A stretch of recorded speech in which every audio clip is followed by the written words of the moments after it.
الذكرى تي في. الذكرى تنفع المؤمنين. وعليكم السلام ورحمة الله وبركاته.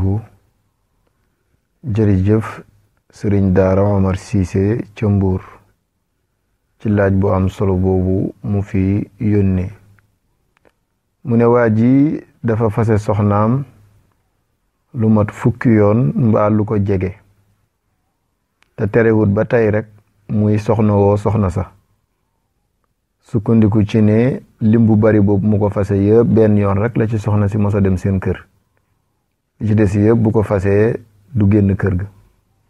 muy laajte nag ndax loola ab sëy la ci lislaam ba tey wala déet. la hawla wala quwwata illa billahi al-aliyyi al-azim. Seydina Omar déedéet foofu ab sëy amatul fa ci lislaam ndax fase lislaam mu ngi ko limité ci ñetti fase. bi nga fase sa soxna benn yoon alquran ne la ñaara la dese nga fase ko ñaari yoon mu ne la at-talaaqu marratan ñaar ya nga moomoon jeex na. léegi nag fa imsaakum bi ma'rufin aw tasrihum bi ihsan benn nga téye mu continuer di sa soxna wa ila boo fasawaatee rek mu yeeweeku. kon bu doon sëy bi benn buum la bu am ñetti raw ba mu fasee benn raw ba dagg terewut buumam fa mu fasewaat ñaari fase ñaareelu raw ba dagg terewut buumam fa ndax benn raw des na fa ba mu fasee ñetteelu fase nag ci la diggante ba dog kooku batta la dog na.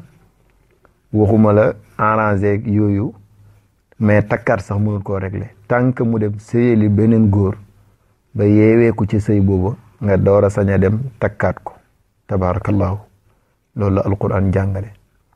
buum sukkandiku ci ne li ma ko fase yëpp benn yoon la dem kër papaam kon ba tey sama soxna la déedéet.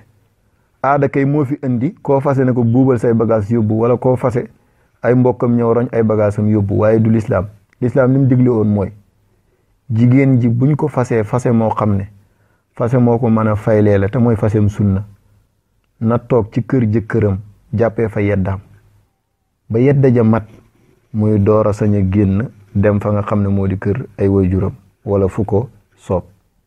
looloo tax alquran ne askinuhunna min haythu sakantum min wujudikum ca suratu talaq ndax bu fa toogee jàpp yedda xëy na sa xel nekkaat ci moom nga faylawaat ko mooy defaat ko muy sa soxna ci lu dul nga koy takkaat.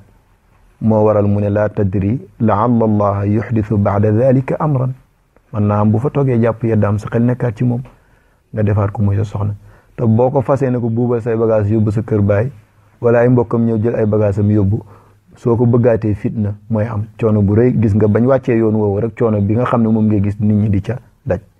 kon bu mu sukkandiku ci ne demul kër baayam rek kon du fase déedéet que moom saxal na ne fase na ko lim boobu ku ko nekkatul soxnaam ñàkk gee dem kër baayam du tere mu nekk di soxnaam. kon boobu sëy nekkatul sëy ci lislaam sëy ba daal ci lislaam mu nga yem fa ñetti fase yi tabarakallahu jeexee li ci des yëpp nekkatul ab sëy moo njaalo ci mbedd mi ñoo yem ca lislaam te du takkaat moo koy régler du waxtaanaat moo koy régler la koy régler daal mooy soxna si tabarakallahu jàpp yeddaam dem sëyeli beneen góor ba sëy booba jeex bu ko kii bëggaatee dem waxtaan ak moom bu daakooree mu def can def la mu war a def yëpp ñu takkalaat ko moo koy tax a nekkati di soxnaam. wa shukran.